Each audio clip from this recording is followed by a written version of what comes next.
Donc, pour terminer sur avant de passer au cas clinique de physio, pour les essais cliniques, je voulais donner quelques petits exemples.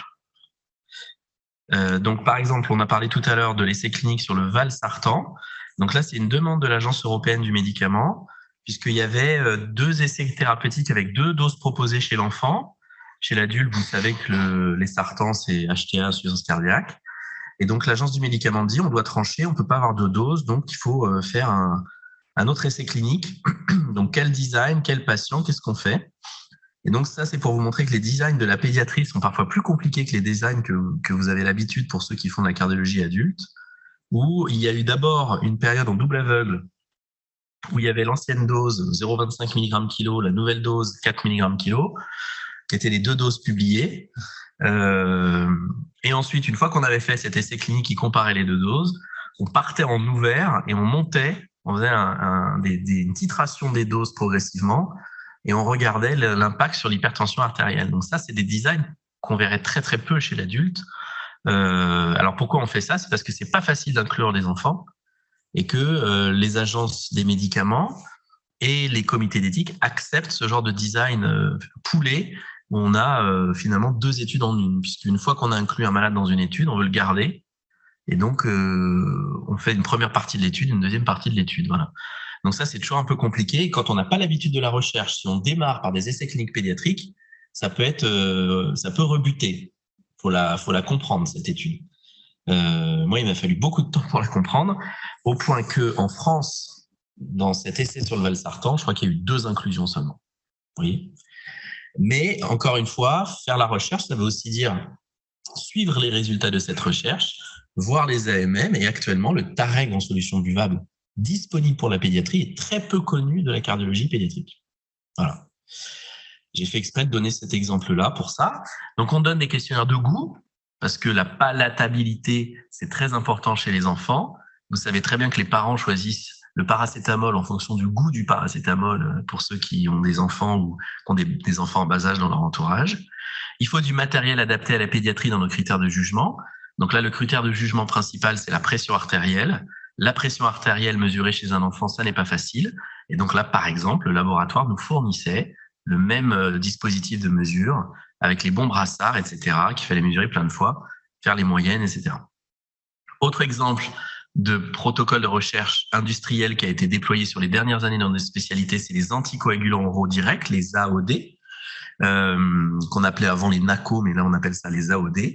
Et donc, encore une fois, tout à l'heure, je vous ai dit, pour faire de la recherche médicamenteuse chez l'enfant, il faut connaître les AMM de l'adulte et les essais cliniques qui ont été faits chez l'adulte. Et donc, on en a déjà parlé tout à l'heure. Donc, le contexte chez l'enfant, c'est qu'on a beaucoup de recommandations d'experts sur le traitement de la thrombose veineuse profonde, de l'aspirine, des AVK, de l'héparine, la durée, quid des autres indications. Les effets indésirables liés aux AVK sont pas négligeables et nécessitent en tout cas, pour éviter ces effets indésirables, d'avoir des programmes d'éducation thérapeutique très rigoureux qui nécessitent parfois de faire venir les patients souvent à l'hôpital. Donc, on est dans une démarche maintenant d'essayer de faire en sorte que ces patients viennent le moins possible à l'hôpital et le moins possible de prélèvements sanguins. C'est compliqué de faire des INR chez les enfants régulièrement. Et donc, c'est le rationnel. Y a-t-il une place pour les AOD chez l'enfant? L'Agence européenne du médicament dit bien sûr que oui. Et si laboratoire X ou Y, vous le faites et que vous avez une AMM chez l'enfant, vous aurez un brevet qui sera plus long. Donc, ça allait là l'incitation. Donc, le rivaroxaban, je ne vais pas parler de cette molécule, c'est pas le but. On a regardé ce qu'ont fait les adultes dans leur essai clinique, qui s'appelle Einstein. Thrombose veineuse profonde, embolie pulmonaire, 2 bras, traitement standard héparine AVK, traitement nouveau AOD, vraiment le truc simple. Donc ça, c'est typiquement un essai clinique de l'adulte. Prévention des événements thromboemboliques veineux dans une chirurgie programmée, prévention des AVC embolie systémique sur une EFA non valvulaire et traitement des thromboses veineuses profondes et prévention des récidives. Donc ça, c'est les AMM de l'adulte. On regarde ça et on se dit 2 possibilités. Ces AMM ne me conviennent pas. Moi, j'ai une autre indication dans ma population ou j'ai une AMM ou 2 ou 3 qui concerne ma population. Qu'est-ce que moi, j'aurais fait en tant que cardiopédiatre? J'aurais été chercher des nouvelles AMM parce que franchement, la thrombose veineuse profonde et l'embolie pulmonaire chez l'enfant, ça n'est pas mon quotidien. Le laboratoire n'a pas pris ce risque. Il est resté très proche du design de l'adulte. Il a choisi prévention de la thrombose veineuse profonde, etc. Traitement de la thrombose veineuse profonde. OK. Donc, là, qu'est-ce que vous proposez, vous, comme design d'étude? Quelle population, quels critères de jugement? Comme on a pris beaucoup de temps, je vais vous donner les réponses. La difficulté de la pédiatrie, c'est qu'on ne peut pas repartir à zéro. On ne peut pas repartir directement sur une phase 3. Il faut repartir à zéro sur les phases 1 et phase 2, comme on en a dit tout à l'heure.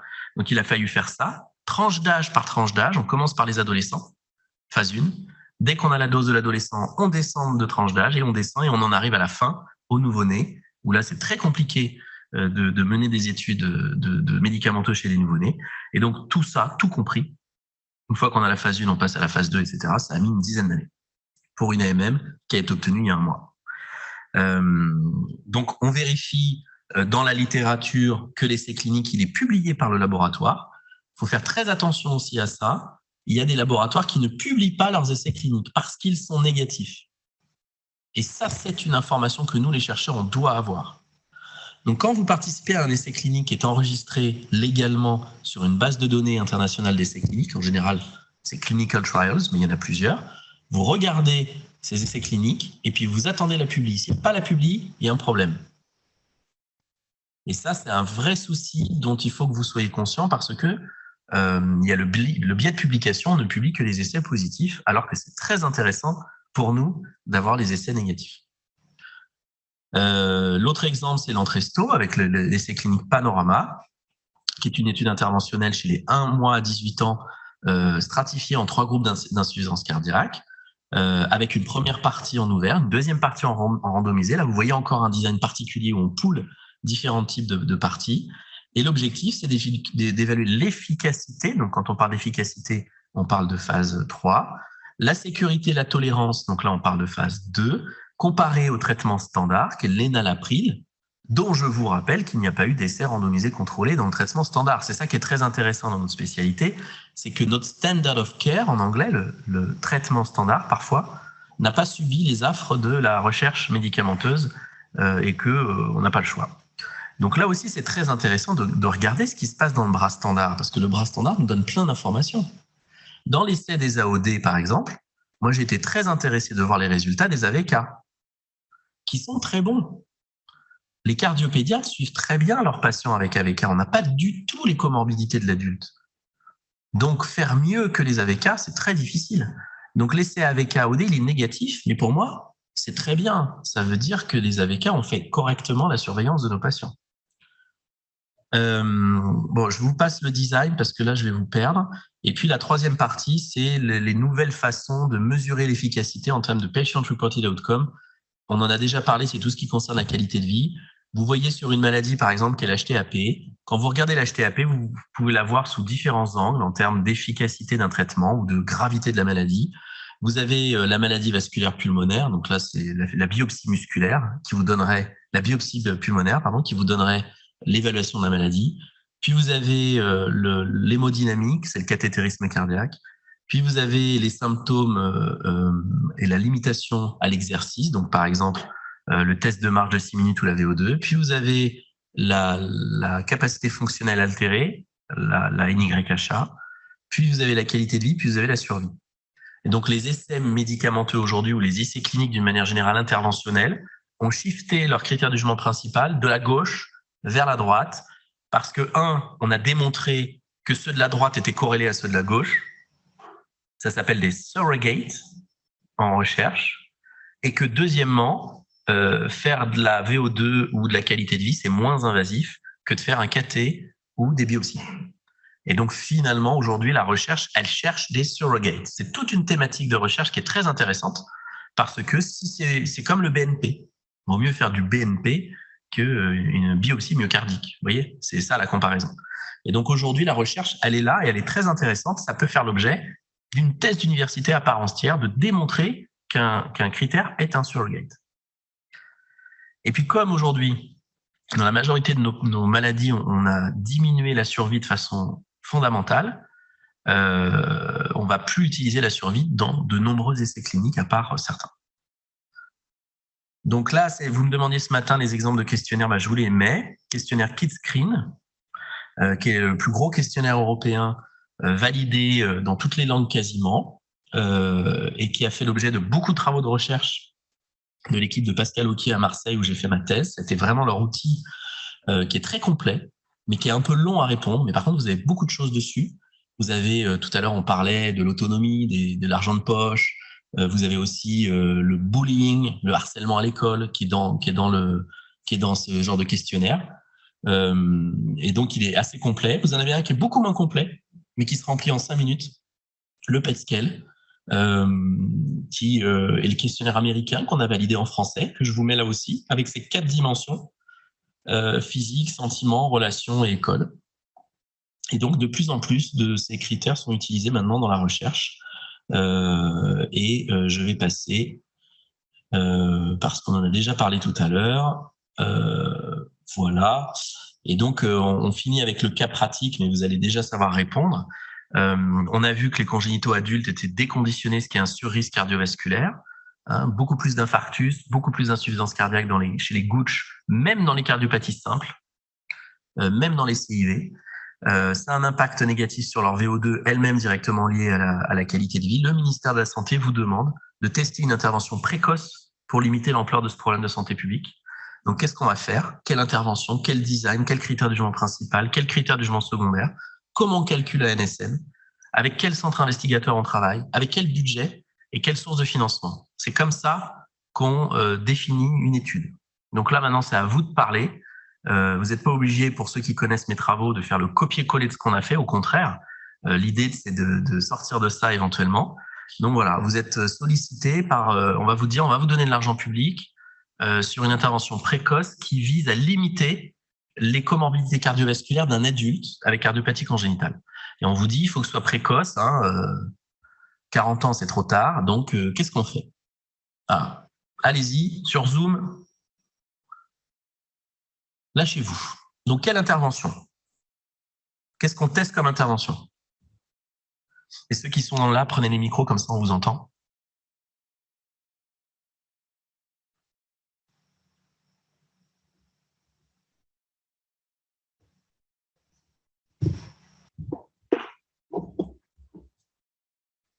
Il y a 500 000 € à la clé. La rééducation cardiovasculaire. Ouais, c'est bon, ça marche, je pense. Précoce en post-opératoire, proche du post-opératoire. Donc, ton intervention, c'est un programme de réadaptation. Toi, tu dis post-op, donc hyper précoce, c'est tout à fait possible. Et à chaque fois que tu prends une intervention, tu te dis quels sont potentiellement les problèmes de choisir cette intervention. Il faut que tu te listes dans ta tête les problèmes. Donc là, comme on n'a pas beaucoup de temps, moi, tu me dis ça, je me dis hyper bonne idée, sauf que la majorité des cardiopathies congénitales est opérée dans la première année de vie, celles qui sont les plus sources de déconditionnement. Tu vas pas faire de la réadaptation post-opératoire à moins d'1 an. Donc là, tu es carrément dans une fin de non-recevoir, alors que l'idée est excellente, parce que ta grosse cohorte que tu vas inclure, elle est déjà opérée avant l'âge de 1 an. Donc ça, le post-op immédiat, tu ne pourras le faire que dans les reprises chirurgicales, qui sont finalement assez rares et qui concernent beaucoup plus l'adulte. Donc dans ce cas-là, tu dis au gouvernement, écoutez, moi j'ai une bonne idée, je fais une réhab post-op des congénitaux qui sont les plus malades. Là, ils vont te dire, tu as tout à fait raison, mais tu es hors spectre, parce que moi, je vais te demander un programme préventif et je donne de l'argent à de la prévention. Toi, tu es dans du traitement. Et c'est excellent ce débat qu'on a, parce que tout à l'heure, il y a un jeune qui disait, mais à qui on postule pour avoir les sous? Eh bien, il ne faut jamais sortir du spectre pour lequel il donne l'argent. C'est-à-dire que la première évaluation, ça va être, est-ce que ce projet est dans le spectre de notre financement? Et là, tu as un non. Alors que l'idée est excellente. Voilà. Mais c'est pour ça que je voudrais qu'on débatte, parce que c'est exactement comme ça qu'on procède. Donc, il faut faire de la réadaptation probablement, mais pas post-op. Tu vas la faire quand il y aura besoin. Donc, précoce. Et donc là, il faut que tu te dises, dès que tu penses qu'ils sont déconditionnés. Tu regardes ta VO2, tu définis ton déconditionnement et tu fais ça. OK? Le deuxième hic de la réadaptation, c'est quel est le standard of care? Tu vois, tu vas faire 2 groupes dans le design, tu vas comparer les deux. Et aujourd'hui, c'est quoi le standard of care? Parce que tu compares A versus B. Et il n'y a pas vraiment, il n'est pas défini. Donc on va te critiquer en disant « mais ton bras contrôle, comment tu le contrôles ?» Parce que souvent en recherche, on met toute notre énergie sur le bras intervention, alors qu'il faut mettre autant d'énergie sur le bras contrôle. C'est grâce au bras contrôle qu'on va démontrer que le bras intervention est meilleur. Et donc, les chercheurs vont vous dire, les méthodologistes, contrôlez votre bras contrôle. Et on va leur dire, je peux pas, c'est rien le bras contrôle. Je le vois et je le revois dans un an. Donc, c'est un biais. Mais pas le choix. Qu'est-ce que vous pourriez faire pour contrôler le bras contrôle de la réhab? Exactement. Donc, les reviewers, puisque j'ai envoyé cet appel d'offres qu'on a gagné, mais la première critique, ça a été votre bras contrôle. Moi, j'ai dit au revoir à dans un an et je fais rien. Ils ont dit, ton risque, c'est que tu contamines ton bras contrôle par toute la politique de promotion de l'activité physique que tu es en train de mettre en place dans ton service. Tu vas communiquer sur ton essai clinique, tu vas en parler partout, tu vas faire des cours, les associations de patients vont être au courant. Donc, le bras contrôle va être contaminé par le bras intervention. Donc, la seule façon de le contrôler, c'est de mettre en place une éducation thérapeutique stricte, sans réhab, sans rien, mais au moins, tu as ça. Et j'ai refusé pour des raisons d'argent. Parce que je n'avais pas les sous pour mettre tout un programme sur le bras B. Mais j'aurais pu ne pas avoir le projet à cause de ça. Voilà, c'est exactement comme ça que ça se passe. Tu as des allers-retours avec le reviewer et tu croises les doigts pour que le reviewer il accepte un nom. Mais tu le dis poliment. C'est comme pour les articles quand on a le review. Quel critère de jugement principal? Alors là, on peut dire tout ce qu'on veut. Il faut un critère de jugement principal qui soit valide, reproductible, sensible. Donc, qu'est-ce qu'on prend? La VO2 max, c'est le plus logique. Et moi, j'ai fait exprès de prendre la qualité de vie parce qu'à l'époque, c'était ma thématique de recherche la plus importante et que je me disais, et je venais de démontrer que c'était sensible, reproductible, le reviewer, il va voir ça, il va se dire, OK, lui, il continue sa thématique de recherche. Donc, j'ai volontairement mis ça, alors que le plus scientifique aurait probablement été de mettre de la VO2. Bon, j'ai le résultat de cet essai clinique. La VO2, elle monte quasiment pas. Donc, ça va, j'ai finalement pas trop fait de bêtises, mais en tout cas, voilà. Quels sont les critères de jugement secondaire? VO2 qualité de vie selon ce qu'on a choisi. Et puis après, les autres que vous prendriez dans un programme de prévention cardiovasculaire. Simple, hein. Les événements cardiovasculaires pendant l'année de ton intervention. Donc, nous, on a choisi M0, M12. Et puis, NYHA, poids, tension, enfin, des trucs très simples. On n'est pas allé très loin. FEVG, enfin, voilà, on a pris des choses très simples. Le risque, quand on dépose des appels d'offres, c'est de mettre tout un catalogue de critères de jugement secondaire qui finalement vont vous servir à pas grand-chose et qui vont vous demander un temps pour aller les récupérer considérable et qui vont vous gréver votre budget. Donc faites attention, quand on est jeune chercheur, à pas faire le catalogue de critères de jugement secondaire. Tout est basé sur le principal. Donc le reste, c'est du bonus. Donc mettez pas trop de bonus. C'est les défauts qu'on a tous quand on démarre. Faites des catalogues de critères de jugement secondaire. Comment on fait le NSN? Est-ce que vous savez calculer un nombre de sujets nécessaires dans un essai clinique? Vous avez deux bras que vous comparez. Vous avez choisi, on va choisir la VO2, puisque vous avez choisi la VO2. Donc, comment vous faites pour comparer la VO2 dans deux bras? Alors, je vous donne déjà la réponse. On a fait M0, M12, alors qu'on aurait pu faire comme beaucoup d'essais cliniques M0, M6, parce que la réhab, ça dure 3 mois, donc 6 mois après, c'était parfait. Pourquoi? Parce que les cardiaques, les cardiopathies congénitales, qui vont globalement bien, viennent plutôt tous les ans. Et qu'encore une fois, si on faisait M6, on payait le budget du M6. Vous voyez un peu comment on réfléchit?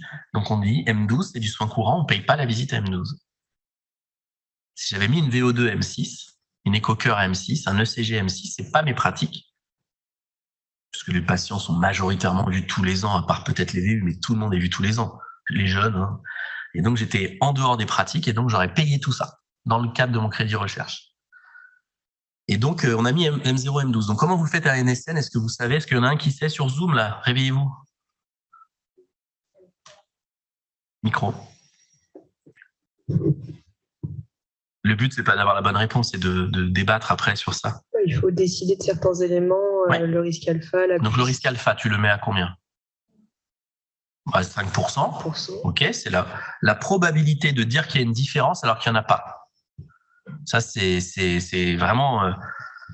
Pourquoi c'est 5%? Pourquoi pas 10? Pourquoi pas 2,5? Peu importe, c'est un fait. Voilà. Je vois une différence. j'ai 95% de chances que cette différence existe vraiment.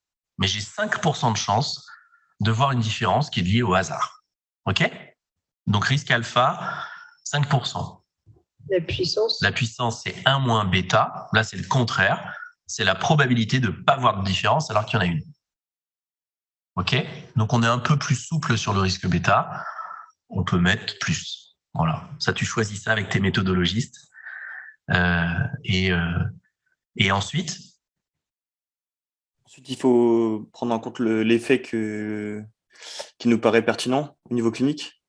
Ouais, exactement. La différence attendue qui est pertinente cliniquement. Et comment tu fais pour avoir cette info ? Je pense que c'est à partir de la littérature préexistante et puis ensuite, c'est l'expérience qu'on a avec les patients de savoir… Et l'expérience, ça s'appelle comment ? Ça s'appelle une préétude.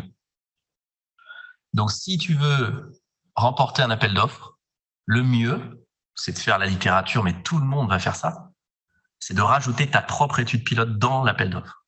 C'est-à-dire que là, tu amènes tes propres données, on voit que le truc, il est structuré, que tu y as réfléchi, et que tu as tes propres données qui disent, en observationnel non randomisé, ma VO2 de départ, elle est à temps, ma VO2 d'arrivée, elle est à temps. Vous l'avez vu, je vous ai montré les courbes, elle est là, l'étude pilote. Avec les courbes qui baissent, hein, vous l'avez vu. Donc, j'ai utilisé mes propres données pour dire la baisse sans intervenir en regardant les gens, elle est de 0,8 ml/min. Donc, la différence attendue, elle est au moins de ça. Et si j'interviens, ça sera peut-être mieux que ça. Vous voyez ? Donc là, pour remporter un appel d'offres, n'allez pas trop vite. N'hésitez pas à faire une étude pilote avec vos propres données. Ça, c'est très apprécié. Parce qu'encore une fois, la majorité des gens ne vont pas faire ça. La majorité des gens, ils vont faire une revue de la littérature. Mais tout le monde va faire ça. Et donc, un appel d'offres, c'est une compétition. Donc, si vous faites la revue de la littérature plus votre petite donnée, en général dans le cadre d'une thèse de médecine, cette étude-là, c'était la thèse de DES de pédiatrie d'Arthur Gamoto. Sur sa thèse, on a fait cette préétude en 1 an. Et pendant ce temps-là, on rédigeait notre appel d'offres, etc. Et dès qu'on a eu les données, qui étaient d'ailleurs des données préliminaires, elles n'étaient pas encore publiées, on les a mises dans l'appel d'offres. Et on l'a eu. Donc, la stratégie, c'est aussi de faire plus que les autres. Et donc, après, la différence minimale attendue dans les autres essais cliniques, qu'est-ce qu'on va regarder, nous, comme littérature ? Qu'est-ce que je vais mettre comme mot-clé dans PubMed pour aller voir le delta de VO2 des autres ? À votre avis ? Bon, déjà, je vais mettre mes propres mots-clés. Réhab, cardiopathie congénitale, machin. Et là, je dis, il n'y a rien. Bon, donc je vais aller regarder ailleurs. Nous, c'est très facile. On va regarder l'insuffisance cardiaque de l'adulte. Voilà. Et là, vous avez tout ce qu'il faut.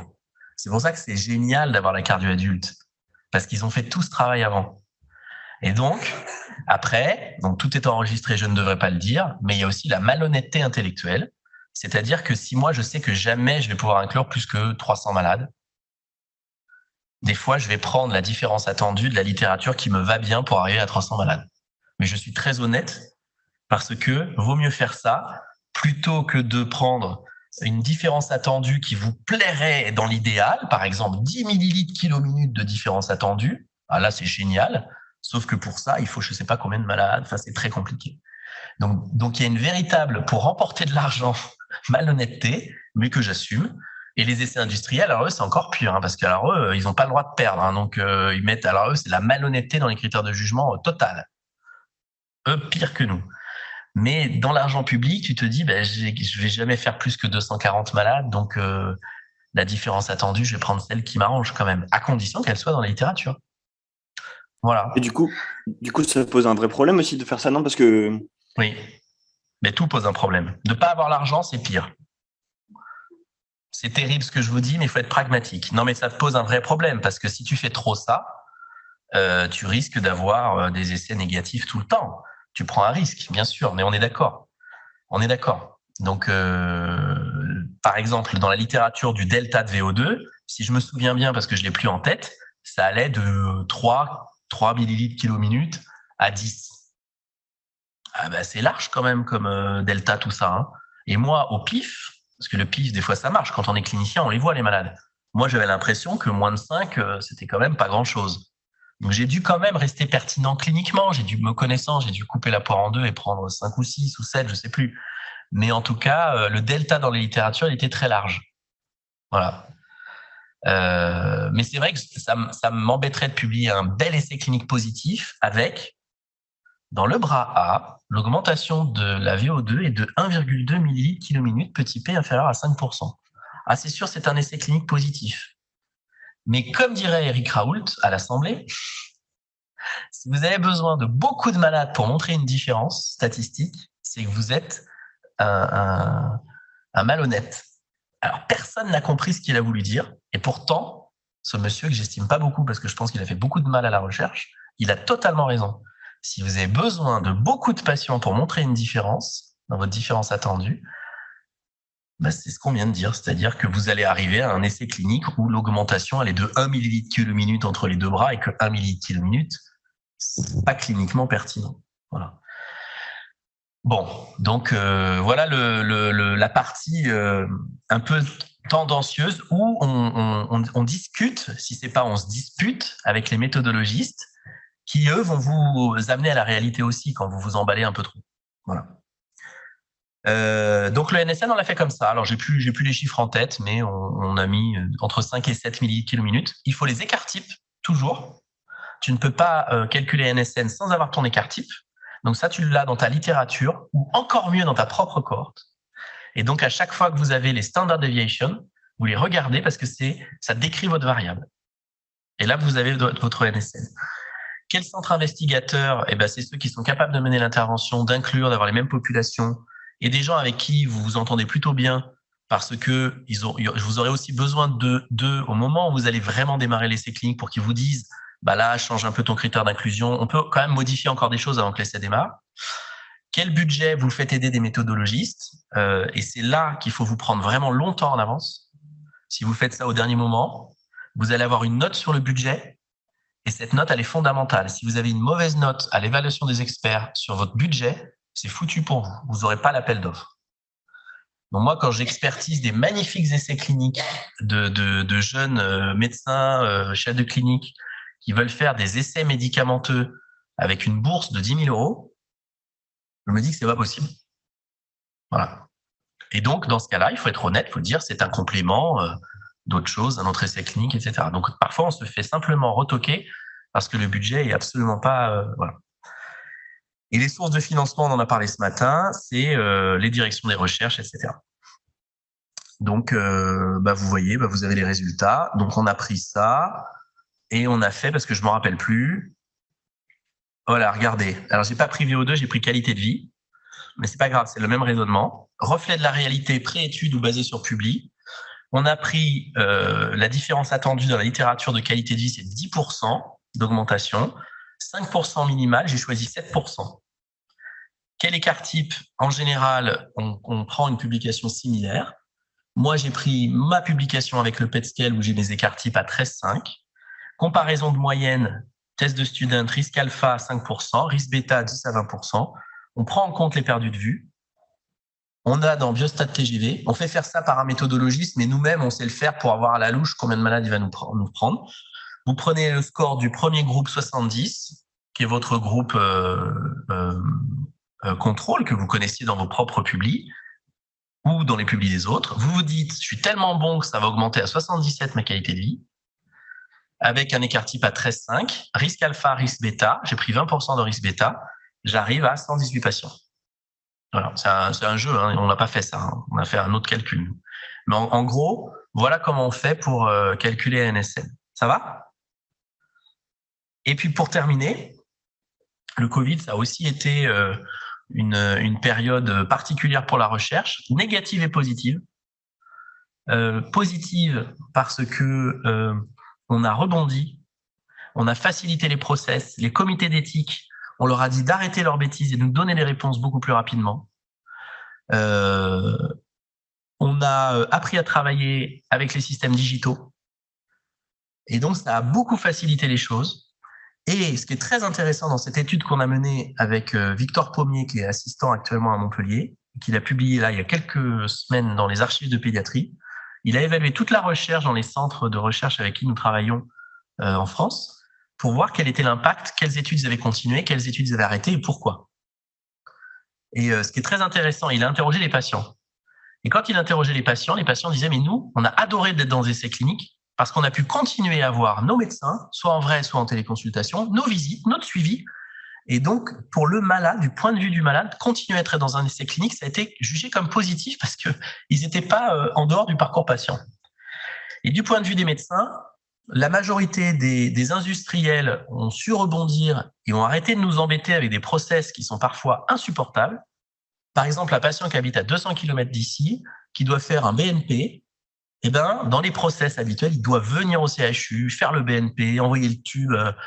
Voilà, ça c'est insupportable, alors qu'un laboratoire privé, il n'y a aucune raison, puisqu'on envoie ces malades dans la vraie vie faire un BNP, je ne vois pas pourquoi l'industriel ne fait pas un partenariat avec un laboratoire proche du domicile du patient. Et là, subitement, avec le Covid, ils ont réussi à faire, parce que sinon, tout s'arrêtait. De la même façon, des gens comme moi qui étions persuadés, à tort, que la seule éducation thérapeutique ou la seule consultation de médecine du sport ou de réhabilitation devait se faire en présentiel pour pouvoir motiver le patient. Et je ne faisais pas partie de ceux qui étaient très portés sur le digital. On n'a pas eu le choix avec notre CaliRehab. On a basculé en digital. Les enseignants d'activité physique ont fait du digital et ça a très bien fonctionné. Et les patients étaient demandeurs qu'on continue. Donc, c'est pour ça qu'on a monté ce futur projet qui sera du digital. Donc, on a été nous-mêmes éduqués, entre guillemets, par la crise dans des nouveaux process de recherche. Ce qu'il faut maintenant, c'est que ça continue, c'est-à-dire qu'on ne reparte pas dans le système d'avant. Moi, ça faisait des années que je demandais de pouvoir inclure un malade en téléconsultation. C'était non avant, maintenant c'est oui. Et ce qui nous permet, tout à l'heure, je vous disais, des fois, il n'y a pas le père et la mère en même temps à la consultation. Avant, c'était un vrai problème. Il fallait faire revenir le père. Voilà. Là, maintenant, si vous le déclarez au comité d'éthique, vous pouvez tout à fait avoir le père qui vient, il signe. La mère n'était pas là, elle travaillait. Vous reprenez rendez-vous avec la mère, vous la voyez en vrai. La téléconsultation fait office d'une vraie consultation d'inclusion. Encore faut-il le déclarer au comité d'éthique. Donc voilà, lisez ce petit papier qui est très simple, mais qui vous montre un peu l'envergure de toutes les études qu'il y a en ce moment en France, puisque c'est une publi récente. Vous verrez tout ce qu'on fait. Il y a beaucoup d'essais médicamenteux, mais pas que. Moitié d'essais médicamenteux, moitié autres. Industriel, non industriel. Donc la cardiopédiatrie française aujourd'hui, elle se porte plutôt bien en termes de financement d'essais cliniques et de promotion d'essais cliniques et de financement par les industriels grâce au plan européen du médicament. Est-ce que vous avez des questions avant qu'on passe à la physiologie? Hop. Les 45 zoomistes. Non? Qui est-ce qui veut faire de la recherche parmi vous? Il y en a? Ouais, quand même. Master, thèse? Tout. Bon, bah, c'est bien. Il y a du travail. Honnêtement, on a besoin maintenant de jeunes, un peu comme dans les systèmes anglo-saxons, qui viennent faire un fellowship recherche. Moi, je prône un système, on fait moitié clinique, ce qui nous plaît, ce que vous voulez, fétal, VO2, ce que vous voulez, réa, KT, et moitié recherche, mais vraiment comme ça. C'est un fellowship que je trouve le plus satisfaisant, parce que faire que de la recherche quand on est en cardiopédiatrie ou congénitale, alors qu'on a toute une somme de connaissances à acquérir pendant notre clinica, c'est difficile. Ce modèle anglo-saxon, ce modèle qui est à Bruxelles, moi j'ai fait ma mobilité, c'est la seule année où j'ai pu faire ce moitié-moitié de toute ma carrière, et qui est un vrai booster parce que vous appréhendez la recherche par la clinique par la recherche, et puis c'est quand même travailler dans des conditions correctes. Et c'est vrai que maintenant, on réfléchit à ces fellowships-là, même dans les centres français. Et donc, nous, on a des postes, en tout cas pour ceux que ça intéresse, sur ce profil-là. Dès début 2023, on a 2 postes de fellow pour des profils qui seraient mi-temps recherche et mi-temps clinique à peu près, en gros, ce que vous voulez. Ça, c'est presque du détail. La recherche n'est pas obligatoirement directement liée à sa clinique quand on est en formation. On peut faire de la VO2 et se former au KT. On peut adorer l'IRM cardiaque, comme Oscar Werner, que vous connaissez peut-être, qui était le chef de ligne de Montpellier, et qui a fait toute sa recherche beaucoup plus sur les essais cliniques, éducation thérapeutique. Et voilà. Et après, au bout d'un moment, quand vous avez la maturité pour pour poursuivre, vous allez associer les deux probablement, évidemment. Mais quand vous êtes en formation, il ne faut pas que vous ayez peur que votre métier soit un peu éloigné de votre recherche. C'est souvent les peurs des jeunes. Voilà.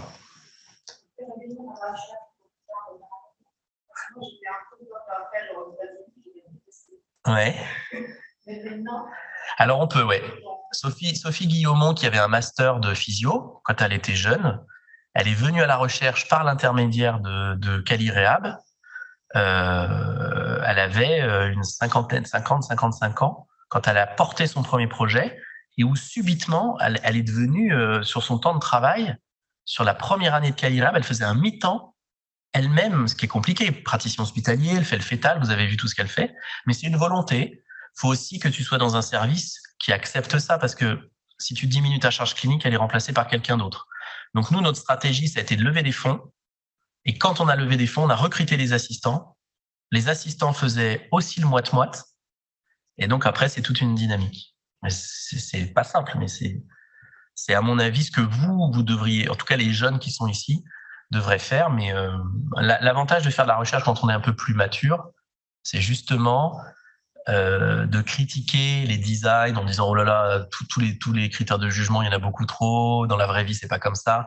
Moi j'ai beaucoup aimé travailler avec Sophie Guillaumont parce qu'elle m'a freiné dans mes ardeurs quand j'étais plus jeune, justement de vouloir tout faire comme les grands designs de la cardiologie adulte, alors que elle avait l'expérience de la pédiatrie et qu'elle savait très bien que par exemple le bilan à 6 mois, il se ferait jamais, les malades ne viendraient pas.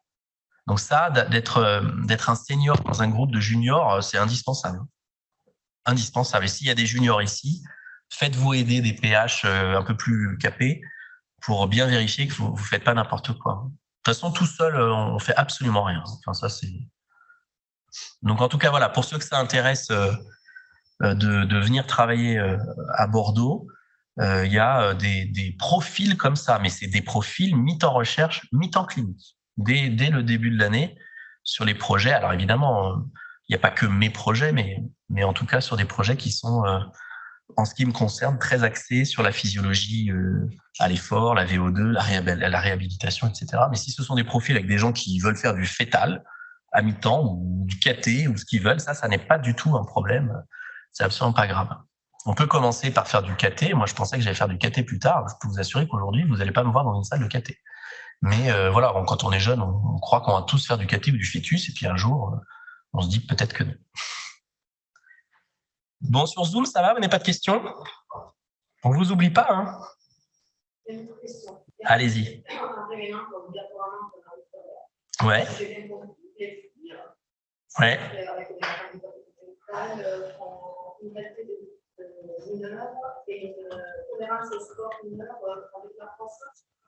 Alors, les filles, toutes les filles avec cardiopathie congénitale ont une qualité de vie un peu plus basse, une VO2 plus basse, mais ça, c'est même dans la population générale.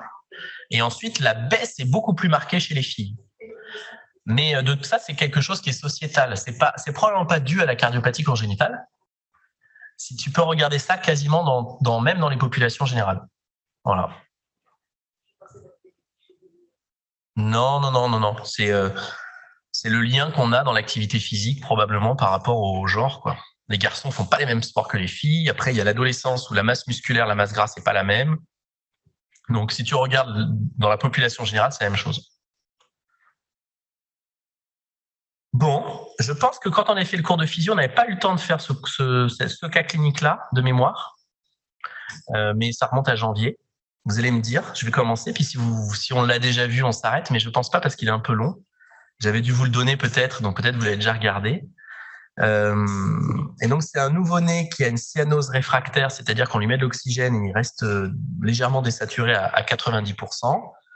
Et puis, on vous envoie sur WhatsApp la radio parce qu'il n'est pas né chez vous. Et donc, vous n'avez pas l'écho-cœur. Et donc, vous avez cette radio. Donc là, vous vous dites quoi? Allez-y, c'est à vous. Moi, je me repose maintenant. Donc, prenez les micros. Et sinon, sur Zoom, allez-y, Zoom, parce que vraiment, je trouve que pendant cette semaine, on ne vous a malheureusement pas beaucoup entendu.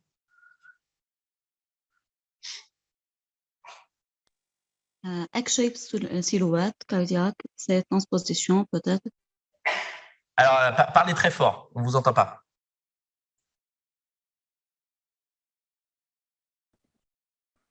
Bon, cyanose, poumon clair et cardiomégalie. Parfait. Donc, piste. Sténose pulmonaire, Ouais.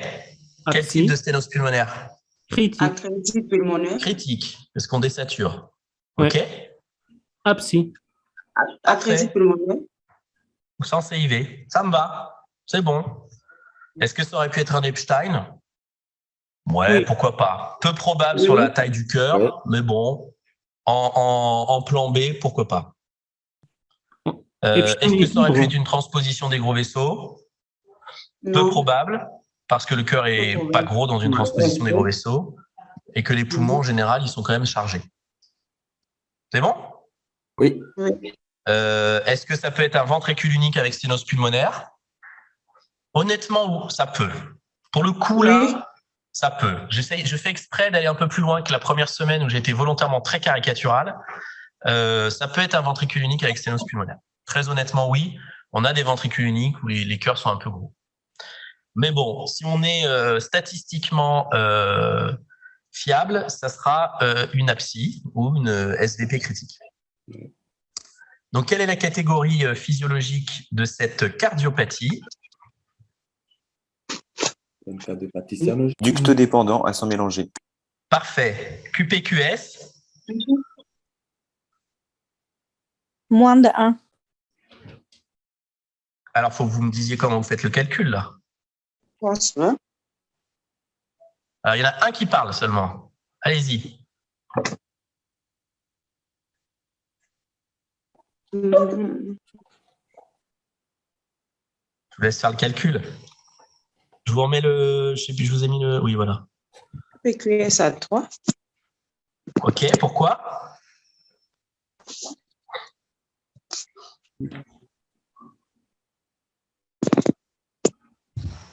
Qui est-ce qui a dit 3? Expliquez-nous. Expliquez-nous comme si on avait 8 ans. Maëva Sabour.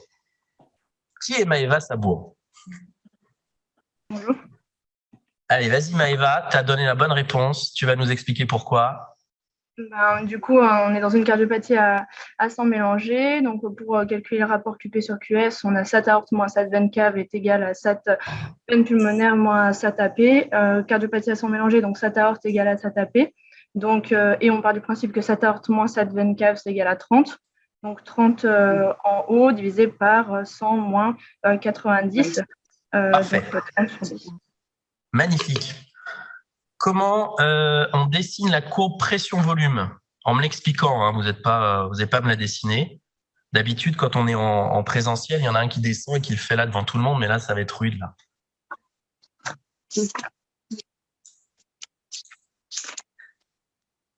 Allez, sur Zoom.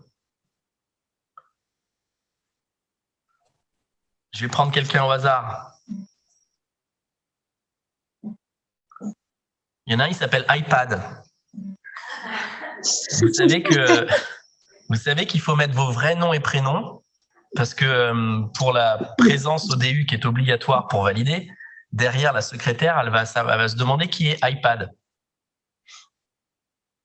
Donc, changez votre nom pour ceux qui s'appellent iPad. Alors, William Rosalène. Qui est William Rosalène? C'est tombé sur toi, désolé. Ouais. Allez. Comment tu nous dessinerais ces courbes pression-volume? Avec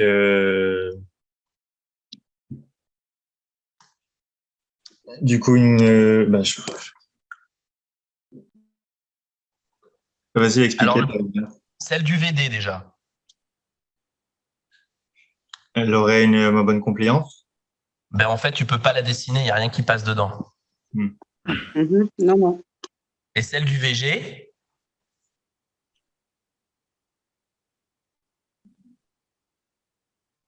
Pour vous aider, on peut répondre à la dernière question, c'est quelles cavités sont dilatées? Quand vous avez un QPQS à 3. Voilà, tout revient au cœur gauche, donc le cœur gauche est dilaté. C'est pour ça que là, qu'il y a une cardiomégalie. Hein. Oui. Donc, tous les shunts gauche-droite dilatent les cavités gauches. Plus le shunt est important, plus les cavités gauches sont dilatées. Là, vous avez, pour avoir une saturation à 90, le prix à payer, c'est d'avoir un QPQS à 3. Donc, le prix à payer, c'est que le VG, il se prenne tout cet hyperdébit pulmonaire. C'est d'accord? Oui. Donc, si on veut dessiner la courbe pression-volume, le VD en vert, on ne peut pas le dessiner parce qu'il n'y a absolument rien qui se passe. C'est une atrésie pulmonaire. Et le VG, il se prend 4 fois le volume d'un VG normal, puisqu'après, vous avez 3 volumes qui va passer dans le canal artériel et 1 volume qui va passer dans l'aorte. 3 plus 1, 4. Dans ce qui revient aux 4 veines pulmonaires. C'est bon? Ça va? Oui. Donc, 4 fois plus dilaté, c'est quand même normal que le VG soit dilaté, vous êtes d'accord? Donc ça, c'est vraiment fondamental pour la cardiopédiatrie, pour la psy, pardon. Alors, la correction, je vous l'ai mise là, donc vous l'aurez sur le... Je vous l'avais donné déjà ce PDF, je ne me rappelle plus. Non. Donc, vous aurez les corrections, comme ça, on va vite, comme ça, on fait le maximum de cas cliniques, ça vous va? Hein, je vais un peu vite, je suis désolé. On perfore le plancher de l'anneau pulmonaire par cathé. Ça, c'est la vraie vie, c'est un vrai malade qui a vraiment existé. Hein. Ce n'est pas un truc farfelu. Il existe, il est vrai et les chiffres sont vrais. Il est sous prostaglandine parce que sinon, il meurt. Et donc, sa saturation, alors qu'on a perforé, elle était à 90 avant et maintenant elle est à 85. Pourquoi? Vas-y, parle fort dans le micro. On a réduit un peu le débit pulmonaire. Et je crois aussi lié au shunt oreillette droite, oreillette gauche, qui va aussi un peu baisser la saturation. Alors, je n'ai pas tout à fait compris ce que vous avez dit. Vas-y, réponds. Donc, le VD n'est pas compliant. Bonne réponse. Conséquence de ça, la CIH shunt droite-gauche. Voilà. C'est ça l'explication. OK? Il n'y a qu'une explication. Et donc, ce n'est pas surprenant qu'après avoir ouvert la voie VDAP, on ait une saturation moins bonne. Au contraire, ça reflète la maladie du VD. Et donc, si on dessine la nouvelle courbe pression-volume, là, je vais un peu vite pour vous montrer, vous avez théoriquement la compliance du VD en vert qui est meilleure que celle du VG, qui est donc en dessous de la courbe du VG. Ici, c'est le contraire. Elle est au-dessus de la courbe de compliance du VG. C'est bon? Oui. Ça vous va? Et donc, dans toutes les pathologies où vous avez une mauvaise compliance du VD, au point qu'elle soit moins bonne que celle du VG, le shunt, il est droite-gauche par l'oreillette. Finalement, ça ne se passe pas trop mal. On finit par arrêter la prostaglandine, le canal se ferme, et là, la saturation à la fermeture du canal, elle passe à 70%. Pourquoi?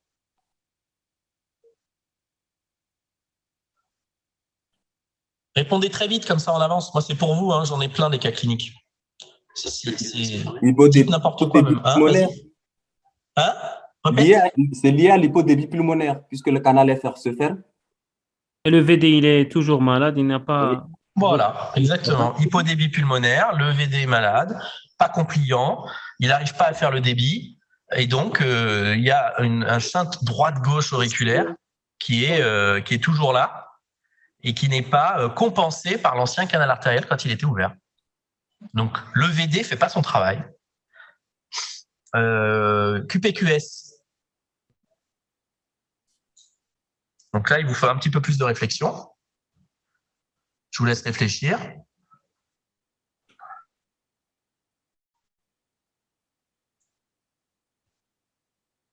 « 0,5. Alors, explique-nous ton calcul.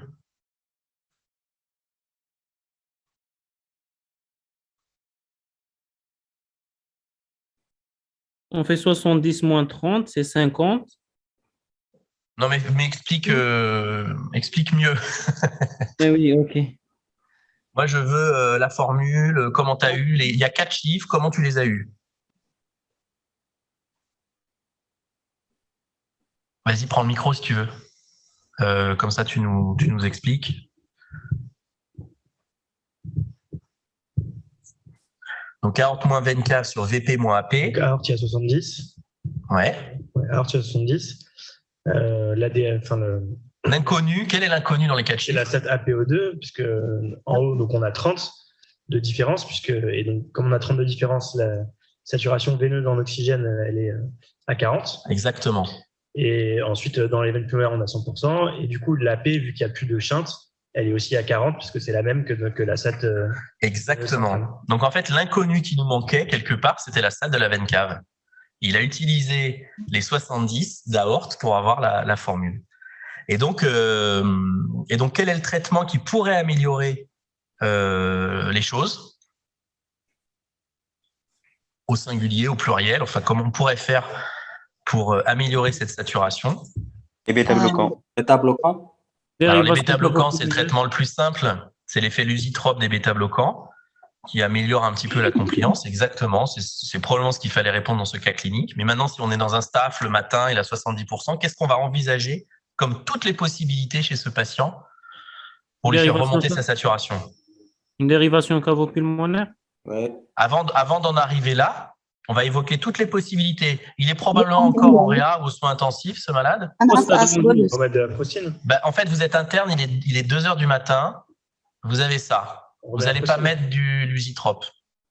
Donne un bolus. Vous allez remettre la prostine, en fait. Ouais. Après, on réfléchira tous ensemble en staff de ce qu'on fait. Mais le message de ce DU, vous êtes jeune, c'est si j'ai ce malade, je remets la prostine. On vous en voudra jamais. Vous avez fait un test d'arrêt de la prostine, on l'arrête. Il a 70 de SAT, vous la remettez. Et puis le lendemain, on discute. Après, il y a plein de stratégies, effectivement. Les bêta-bloquants marchent peu, mais bon, là, c'était pour s'amuser de discuter de ça. Vous avez la dérivation cavo-pulmonaire, évidemment, aussi, qui est une stratégie. Vous avez de réouvrir la voie VDAP, parce que parfois, on a fait une perforation, mais ça suffit pas. Donc, on peut réouvrir la voie VDAP un peu mieux. Vous avez le Stecti du canal. Vous avez le Blaloc. Donc, vous voyez, vous avez beaucoup de thérapeutiques. Et puis, les réanimateurs, en dehors de la cardiologie, vont vérifier qu'il n'y a pas une autre raison à cette désaturation, qui peuvent être un problème pulmonaire, une évolution vers un SDRA, une infection, une atélectasie importante, une HTAP consécutive à ces problèmes respiratoires qui ferait que finalement, ce malade, sa 70 de SAT, ne soit pas dû que à son problème d'apsie. Donc ça, c'est très important dans nos métiers de discuter comme ça avec les réanimateurs parce que parfois, c'est pas aussi simple que dans ces cas cliniques qui sont faits pour s'amuser. OK ? Donc, mais la correction, à mon avis, comme c'est un peu pédagogique, j'ai mis les bêta-bloquants, je pense. Oui, voilà. OK, donc vous aurez les corrections dans les détails. À 6 mois, il a une SAT à 85%. QPQS, courbe pression-volume. C'est toujours pareil. Donc, pour avancer, je vous mets la correction. On refait exactement ce que tu as fait juste avant, sauf qu'au lieu de 70, il a 80, c'est-à-dire que... Combien il a ? 85. Donc, s'il a 85, ça veut dire que aorte veine cave, il a 30, donc veine cave égale 85 moins 30 égale 55%. 55%, c'est donc la SAT de la veine cave et donc la SAT de la P. OK ? Oui. Parce qu'il n'a pas de chaîne gauche-droite. On est d'accord ? Sinon, on ne pourrait pas faire ça. Donc, le QPQS est à 30 sur 100 moins 55, c'est-à-dire 3 quarts à peu près, ou 30 sur 45, 2 tiers. Voilà. Si vous tombez sur des questions comme ça à l'examen, je vous mettrai des chiffres ronds. Ce ne sera pas des choses compliquées. La courbe pression-volume, c'est toujours la même chose. La compliance du VD par rapport à celle que vous aviez dessinée tout à l'heure, elle est un petit peu plus basse, mais elle est toujours au-dessus du VG. C'est bon ? Voilà. Je vous remets la courbe d'avant qu'on avait faite, comme ça vous la voyez. La CIA, elle chante à fond, le VD est très haut dans la compliance. Et là, la compliance est un peu meilleure, mais toujours moins bonne que celle du VG. Ça vous va ? Alors, quelle est la solution chirurgicale, là où on peut débattre, pour améliorer la saturation ?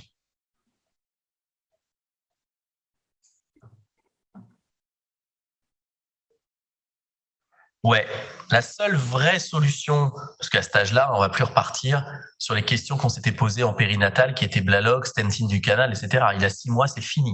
Il n'y a plus du tout d'autre solution qu'une dérivation chaos-pulmonaire. Alors, partiel, total, qu'est-ce que tu ferais? Partiel. Partiel. De toute façon, on commence toujours par le partiel. Chez les nourrissons, ça marche bien, puisque comme vous le savez, le haut du corps et la tête envoient la moitié du débit sanguin. Donc, si on met la veine cave supérieure dans l'artère pulmonaire, vous allez améliorer le FIC. Quelle sera la saturation après? C'est là que ça devient rigolo. Donc, vous allez considérer que les deux veines caves contribuent de façon identique au débit pulmonaire et au débit systémique, et que cette contribution en pourcentage, ça sera la même chose quand le chirurgien va brancher la veine cave supérieure pour ce qui va rester dans le cœur, c'est-à-dire la veine cave inférieure. C'est clair ça pour vous? Ce que je viens de dire, ouais, c'est bon? Donc, c'est pas facile, mais dans la vraie vie, c'est exactement ce qui s'est passé. Donc, ce que vous faites, c'est que vous faites un dessin avec le QPQS avant. Vous imaginez la partie du QPQS qui arrive par les deux veines caves, en pourcentage ou en ratio, un demi, un quart, un cinquième, ce que vous voulez. Et ensuite, vous faites un autre dessin à droite. Vous faites la même chose, mais avec une veine cave sub sur la P. Vous mettez la partie de la veine cave sub qui ramène du sang, la partie de la veine cave inférieure qui ramène du sang, et ça va vous définir le QPQS.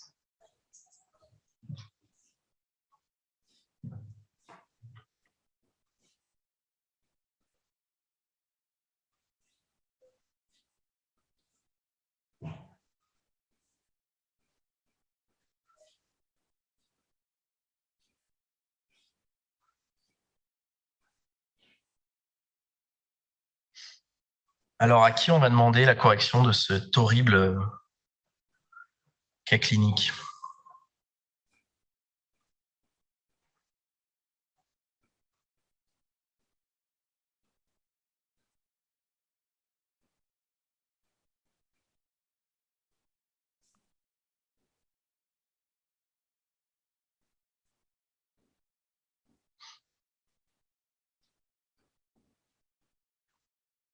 Alors, Raphaël Jaffre.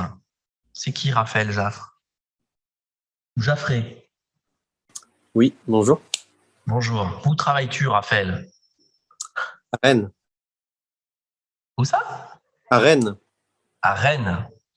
Parfait. Et tu es interne, chef? Je suis interne. Bon. Est-ce que tu saurais répondre?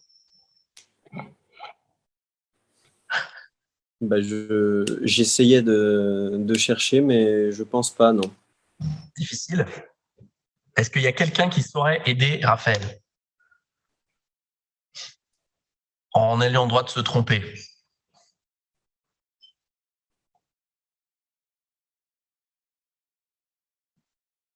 Tu veux essayer? Non, tu as l'air de dire que c'est bon. Je vois que tu montes ton cahier. On l'a déjà corrigé celui-là, c'est possible, hein, mais je ne suis pas sûr. Ah ouais? Alors des fois, je change un peu des trucs. Je ne sais pas si c'est le même. Celui-là, c'est le plus... ça part de très simple et ça monte compliqué. Donc c'est pour ça que celui-là, je l'aime bien, parce qu'on balaye un peu tout. Voilà. On fait du chien de gauche-droite, du chien de droite-gauche, cardiopathie à sang mélangé. Voilà, il est assez complet. C'est pour ça que je l'aime bien. Mais des fois, je change un peu les choses. Alors vas-y, prends ton... T'as trouvé ça comme chiffre? Tu t'en rappelais? Tu t'en rappelais? Bon, alors quelqu'un qui ne s'en rappelle pas, qui va... Bon, vas-y, explique. C'est pas grave. Vas-y, prends le micro. Comment tu fais pour expliquer à quelqu'un qui n'y arrive pas? Alors, il me semblait qu'on disait que comme le QPQS... Est-ce que vous l'entendez bien là quand il parle avec le micro? Allô, allô? Oui. Ouais, alors vas-y, c'est bon. On disait que le QPQS était à 2 tiers. Donc, il y avait un tiers qui passait par la CIA.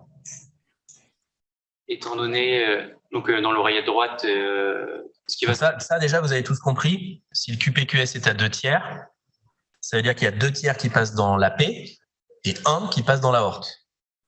Donc, par définition, s'il n'y a qu'un seul shunt et qu'il y a la CIA, 2 tiers moins 1 tiers égale 1 tiers, il y a obligatoirement 1 tiers qui passe par la CIA. Et on disait que comme dans l'oreillette droite, globalement, on avait 2 tiers. et qu'il y avait la moitié qui venait de la veine cave sup et la moitié de la veine cave inférieure, ça voulait dire que si l'apport de la veine cave supérieure correspondait à la moitié du petit tiers qui est passé dans la CIA. Donc 1/6. Il y a 1/6 du FOP qui vient de la veine cave sup et 1/6 du FOP qui vient de la veine cave inf. Mais ce qui est vrai, hein, il n'y a pas de raison que ce soit plus l'une que l'autre. Les deux veines caves, elles vous ramènent 1. D'accord? Une unité. On sait, parce qu'on l'a calculé avant, que le QPQS, il est à 2 tiers, on avait dit. Hein. Je ne me rappelle plus déjà. 2 tiers. Ça veut donc dire qu'il y a un tiers qui est passé quelque part. Il n'y a que la CIA. Donc, le tiers est passé par la CIA. Ce 1 tiers qui est passé par la CIA, il vient aussi bien de la veine cave sup que de la veine cave inf. Sachant que chez l'enfant, la moitié du débit vient de la veine cave sup, la moitié du débit vient de la veine cave inf. Sur ce tiers, il y a la moitié qui vient de la veine cave inf, la moitié qui vient de la veine cave sup. Ce qui est vrai. Hein. C'est plus du tout vrai ce calcul chez l'adulte. On ne pourrait plus du tout faire ces approximations. Vous êtes d'accord? Mais donc, en gros, il y a 1/6 de ton shunt de la CIA qui vient de la veine cave sup, c'est artificiel tout ça. Et 1/6 qui vient de la veine cave inf. On a un tiers aussi qui est dans l'aorte. Non, il y a un qui est dans l'aorte, puisque tu as des veines pulmonaires qui ramènent aussi du sang. En fait, moi, quand j'apprenais à votre place les QPQS, je mettais 1 dans l'aorte.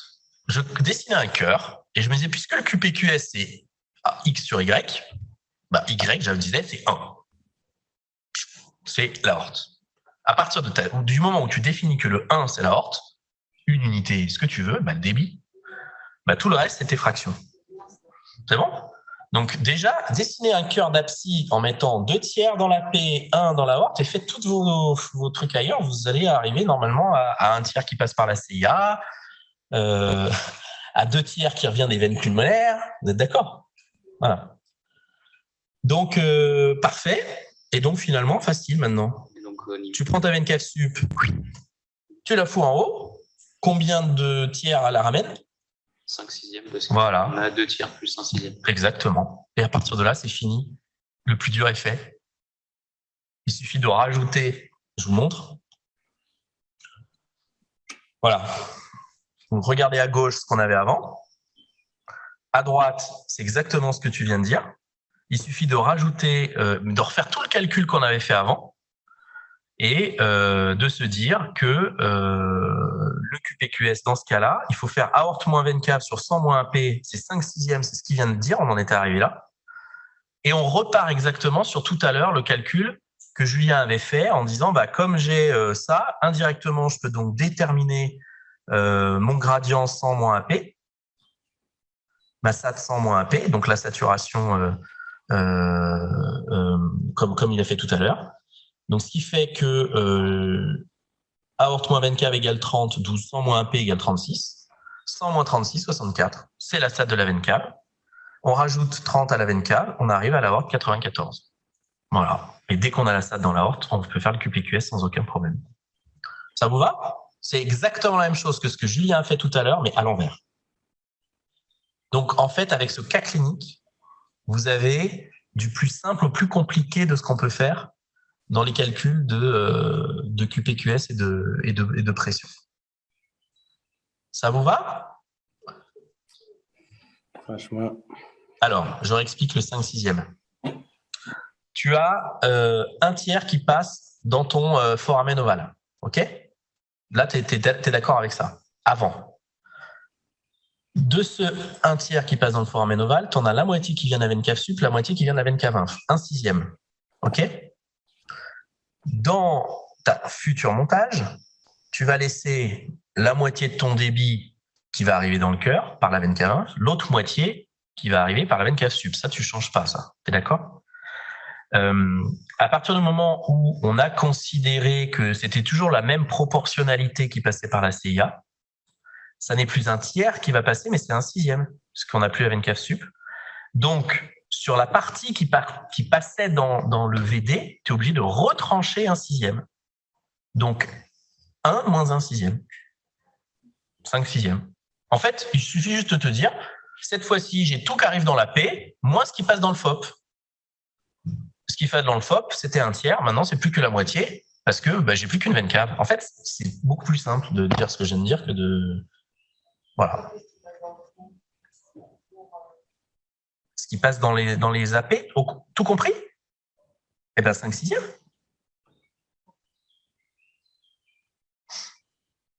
Et c'est d'ailleurs pour ça qu'il n'est pas à 100% de SAT. Tu vois? Il est presque à 100% de SAP, mais son VD n'est pas complètement parfait. Donc, il y a encore cette petite CIA. Alors, ce qui est intéressant, c'est que ça peut paraître un peu incroyable de se dire mais en fait, dans la vraie vie, c'est vraiment comme ça que ça se passe. Une vraie APSI qui a une compliance qui n'est pas parfaite, sans que ce soit un VU. Hein. C'est-à-dire qu'à ça, à 85-90 de SAT, si vous lui faites une dérivation partielle, il sort du bloc, enfin le temps de l'ARIA, on va dire, il sort de l'hôpital, il a 90-95 de SAT. C'est vraiment comme ça que ça se passe. Et s'il a moins que ça, il y a un problème en fait. Si sur une dérivation partielle, il sort à 80 de SAT, il y a un vrai problème. Et qu'est-ce que ça peut être, tiens d'ailleurs? On fait la dérivation partielle et le réat appelle, il dit bah écoute, il avait 85 en pré-op, on lui fait une partielle, il a 80. Quelles sont toutes les hypothèses? Et on finira là-dessus. Bon, la première, il sort du bloc, c'est l'hypertension pulmonaire quand même. On a agressé cet enfant. Et donc, ça, c'est quelque chose qui est très bien connu des réanimateurs. Ça ne va pas les inquiéter plus que ça. Ils vont donc mettre des vasodilatateurs. L'oxygène est un très bon vasodilatateur, le NO, etc. Voilà, ça, c'est de l'AREA. On va vérifier qu'il n'y ait pas, comme tout à l'heure, des facteurs surajoutés, infectieux, pulmonaires, etc. Voilà. Mais on élimine tout ça. Le réanimateur a éliminé tout ça. Le cardiologue, quand il va venir pour voir pourquoi il a 80 SAT, qu'est-ce qu'il va faire à l'échographie? Il va vérifier que ça coule dans le bon sens, c'est-à-dire du haut vers le bas. Si ce n'est pas le cas, c'est l'HTAP. OK. Peut-être le chirurgien a oublié de fermer la veine azygos. Il peut y avoir un autre shunt additionnel qu'on n'a pas vu. Ça, c'est peu probable, mais c'est tout à fait possible. Est-ce qu'il y a d'autres causes potentielles?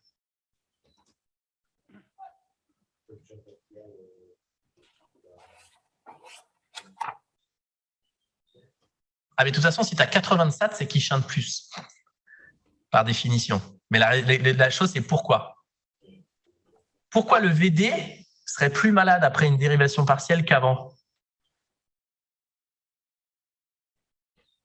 Est-ce que c'est possible?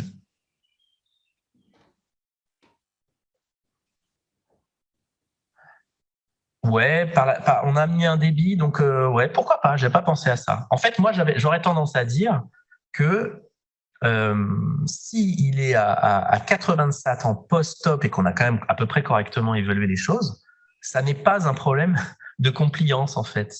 Il s'est passé autre chose depuis la dérivation partielle. C'était ça le message. Il a une grossité. Parce qu'on partait de 85 avant, donc il n'y a aucune raison que le ventricule droit, évidemment, enfin, on est encore en période de réanimation, mais il n'est pas normal que le ventricule droit soit plus malade en termes de compliance après une dérivation partielle qu'avant. Donc, il faut chercher autre chose. C'est ça que je voulais dire. Et on vient de le faire. HTAP, etc. C'est ça la démarche. En fait, vous avez répondu à la question. Il n'y a pas d'autre cause. Il n'y a pas d'autre cause que celle-ci. On peut avoir mal évalué le niveau de résistance pulmonaire avant, éventuellement. Mais enfin, c'est quand même très rare d'avoir des abscisses avec des résistances pulmonaires élevées. Donc, c'est une situation qui est finalement celle qu'on vient de décrire, très, très, très rare. C'est très rare. Voilà. La chirurgie mal faite, c'est-à-dire il peut y avoir un thrombus, il peut y avoir une sténose sur la jonction, mais sur le post-op immédiat, c'est rare. Mais oui, on va chercher ça. On va chercher potentiellement un problème vraiment de montage chirurgical. Si on ne comprend pas, on va faire un scanner, on va cathétériser. C'est tout à fait possible. Hein. Ouais. Bien sûr, tout à fait. Oui. Ce que je voulais dire, c'est que mon message ça n'est pas la physiologie cardiaque primitive de la psy qui explique le 80. Cherchez autre chose. Et c'est exactement ce que vous faites comme démarche. Mais ça, les réanimateurs savent ça très bien. Mais le message, il est pour les cardiologues qui, eux, vont essayer de se dire oh là là, mais pourquoi la courbe, le machin? Là, non, probablement qu'il y a un problème, soit de montage, comme vous avez dit, soit de complications liées à la chirurgie elle-même. Voilà. C'était ça le message. Bon. S'il a aussi une veine cave supérieure gauche, ça se peut? Alors, s'il a une veine cave supérieure gauche et que le flux est préférentiel dans cette veine cave supérieure gauche, c'est tout à fait possible. Absolument. Mais là, ça veut quand même dire qu'on a fait un mauvais bilan préopératoire et qu'on a loupé la veine cave supérieure gauche. Ou le chirurgien a oublié de ligaturer la veine azygos. Non, ouais, il n'a pas le droit, sinon il va en prison. Non, mais dans notre bilan anatomique, il faut qu'on dise comment sont les veines caves. Est-ce qu'il y a un tronc veineux brachiocéphalique? Enfin, vous savez tout ça. Hein. Donc, c'est vrai que tu as raison. Tout est possible. Hein. Tout dans la checklist, c'est est-ce qu'on n'a pas oublié un autre shunt? Bien sûr.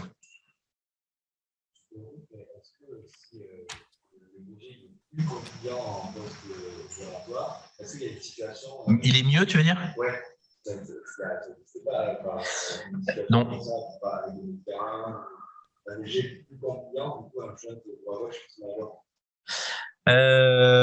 C'est théoriquement possible, mais je ne vois pas comment ça serait là, dans cette situation-là, possible. Il faudrait que tu aies agi. Il aurait fallu que le VG soit malade avant et que cette chirurgie-là ait amélioré la fonction du VG. Je vois pas comment, enfin, je vois pas comment c'est cliniquement possible. Par contre, c'est théoriquement possible. Mais non, vraiment, il faut vous dire, dans une dérivation partielle qui désature franchement à 80, une dérivation partielle, il doit sortir, il est à plus de 85, 90. S'il est à moins de 80, 70, 75, il faut vraiment que vous cherchiez un problème de problème extra-cardiaque. Là, je tape au premier lieu. Hein, voilà. Bon, écoutez, on est tout bon. Il y a d'autres cas cliniques sur cette présentation, donc on n'aura pas eu le temps de faire, mais je vais vous les laisser, vous les aurez. OK. Il y a un qui est très facile sur la CIV, que vous verrez. Il y en a un peu plus difficile sur le CAV déséquilibré, mais celui-là, je pensais qu'on l'avait fait. Non, on l'a pas fait, le CAV déséquilibré. Mais Sophie, vous en a fait un, mais là, il y a un raisonnement sur le KT avec des calculs sur le KT. Il y a un adulte avec un CAV et de l'HTAP. Voilà, vous aurez des petites questions sur l'HTAP. Comme ça, vous révisez là-dessus. OK ? Si vous avez des questions qui vous brûlent, que vous ne savez pas répondre, vous n'hésitez pas à m'envoyer un petit mail. Voilà, je vous ai mis les dernières recos sur l'HTAP. Là. Mais ça, je pense que Marine Lévy l'avait fait, j'imagine. Vous avez parlé des nouvelles recos. Voilà. Ça vous va?